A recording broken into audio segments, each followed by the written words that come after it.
नमस्कार। इस वीडियो में मैं प्राइवेट और पब्लिक शेप्स के बारे में बात करूंगा।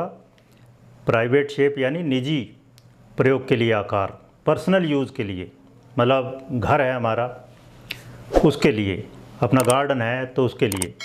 तो प्राइवेट शेप सबसे ज़्यादा जो शुभ मानी गई हैं वो है वर्ग और आयत, स्क्वायर और रेक्टेंगल।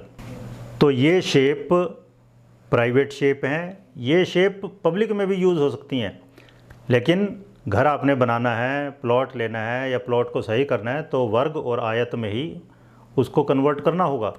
फिर कुछ शेप है जिस तरह वृत्ताकार या गोलाकार।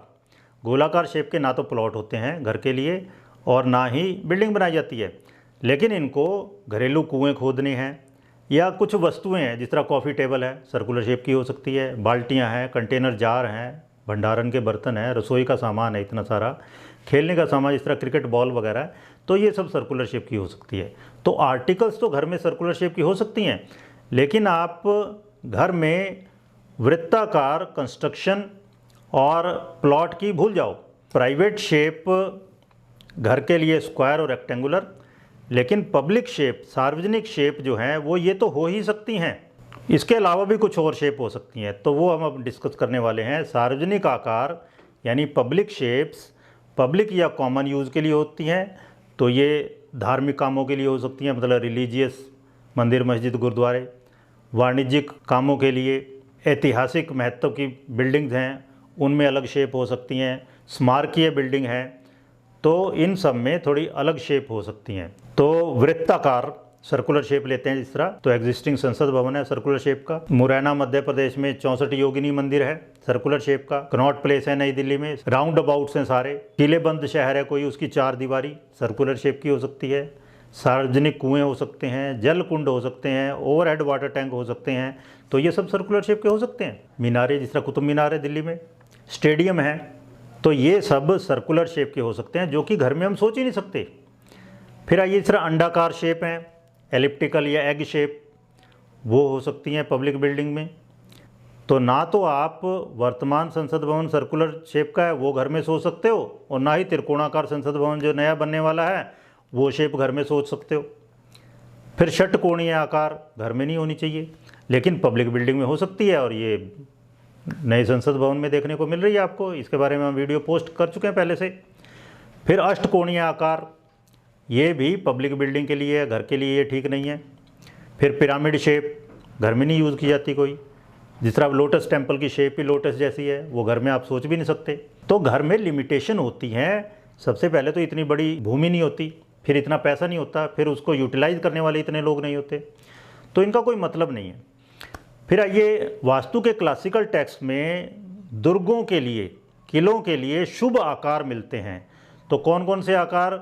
वृत्ताकार मतलब सर्कुलर शेप, दुर्गों के लिए मतलब परकोटा या एनक्लोजर है उसका, प्राचीर, उसके लिए वर्गाकार, ये तो हमेशा शुभ है ही। अष्टभुजाकार किलों के लिए बढ़िया है। पर्णाकार मतलब पत्ते जैसा। फिर यवाकार, यव यानी जौ जैसा, जौ की जो शेप होती है। स्वस्तिक आकार अच्छा माना गया। मानव शरीर का आकार भी अच्छा माना गया दुर्गों की प्राचीर के लिए।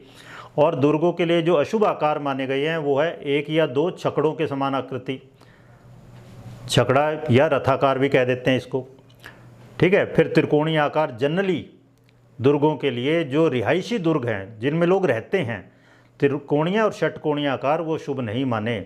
वज्र आयुध वो आकार शुभ नहीं माना। त्रिशूल आकार या सांप का आकार दुर्गों के लिए जनरली अशुभ आकार हैं, ठीक है। लेकिन इनमें से सैन्य दुर्ग के लिए, जो केवल सेना के लिए प्रयोग होता था, सैनिक छावनी के लिए जो प्रयोग होते थे दुर्ग, उनमें छकड़े के समान आकृति भी शुभ मानी गई है। त्रिकोणीय आकार और षटकोणीय आकार भी शुभ माना गया। इसके बारे में डिटेल में मैं नई संसद भवन पर जो वीडियो पोस्ट कर चुका हूं उनको आप सुन सकते हैं, उनको आप देख सकते हैं। उसमें हमने उदाहरण देकर बताया है वास्तु के क्लासिकल टेक्स्ट से कि किन किन वास्तु के क्लासिकल टेक्स्ट में ये त्रिकोणीय आकार, षटकोणीय आकार और रथाकार सैनिक छावनी के लिए शुभ माना है। फिर आइए मैं मतम के 10वें अध्याय के 42वें 43वें श्लोक में और 29वें अध्याय के 8वें 9वें श्लोक में हमें मिलता है कि राजमहलों के लिए 4 दीवारी की शुभ आकृतियाँ कौन कौन सी होती हैं, होनी चाहिए, हो सकती हैं। तो उसमें पहले तो कहा है वर्गाकार, परफेक्ट स्क्वायर, फिर कोनों पर गोलाई लिए हुए वर्गाकार, कोने घिस दिए जाते हैं, गोलाई दे दी जाती है, वृत्ताकार सर्कुलर, अर्धवृत्ताकार सेमी सर्कुलर, आयताकार मतलब रेक्टेंगुलर, अंडाकार एग शेप या एलिप्टिकल, त्रिकोणाकार। तो ये यहाँ पर राजमहल है मेनली राजा की सुरक्षा के लिए, जहाँ भी सुरक्षा की बात है तो उसको सैनिक छावनी की तर्ज पे डिजाइन किया जाता है। फिर तो त्रिकोणाकार, अष्टभुजाकार, स्वस्तिकाकार, रथाकार, चैरेट शेप या वही छकड़े का आकार कह देते हैं इसको, नंद्यावर्त आकार, मुर्गे का आकार, हाथी के मस्तक के ऊपरी भाग का सा आकार, कुंडली मार के बैठे सर्प का सा आकार, मृदंग के समान उत्तल और अवतल। तो ये सब आकार मैं मतम के अनुसार शुभ माने हैं एनक्लोजर के लिए, या जहाँ पर सुरक्षा चाहिए, मेनली चाहिए क्या है, सुरक्षा चाहिए, जहाँ आम पब्लिक का आना जाना नहीं होगा, तो उसके लिए ये आकार अच्छे माने गए हैं। तो यही आकार आज की वास्तु टिप में हम देने वाले हैं आपको। आज की वास्तु टिप यही है कि ये जो आकार मैंने मैं मतम के अनुसार डिस्कस किए हैं, ये आकार आपके लिए भी शुभ हो जाएंगे जब इनको आप प्रयोग करेंगे। कहाँ पर? अपने कमर्शियल कॉम्प्लेक्स में, मतलब जहाँ सुरक्षा करनी है, पब्लिक नहीं आनी जानी वहाँ कोई, या फैक्ट्री है आपकी, प्रोडक्शन हो रही है, वहाँ सुरक्षा चाहिए आपको। फार्म हाउस है आपका, मतलब आप केवल आप रह रहे हैं। हॉस्पिटल है कोई, शैक्षणिक संस्थान है, या कोई बहुत बड़ा परिसर है, शहर वगैरह है, जहाँ पे सुरक्षा मेन है। तो अब देखो जो संसद भवन नया बनने जा रहा है उसमें शेप यही है, ट्रायंगुलर, हेक्सागोनल और चैरियट शेप, रथाकार या छकड़े का सा आकार। तो जहाँ भी सुरक्षा अहम है वहाँ पर ये आकार हो सकते हैं। बिल्कुल प्राइवेट बिल्डिंग अलग चीज़ है, ओके, उसमें ये एनक्लोजर के लिए प्रयोग नहीं होने चाहिए। जो घर है, सामान्य घर की बात कर रहा हूँ मैं। अगली वीडियो में मैं आवासीय और वाणिज्यिक आकारों के बारे में, मतलब रेजिडेंशियल शेप्स और कमर्शियल शेप्स, और वास्तु में इनकी उपयोगिता के बारे में बात करूँगा। धन्यवाद। आप सभी स्वस्थ रहें।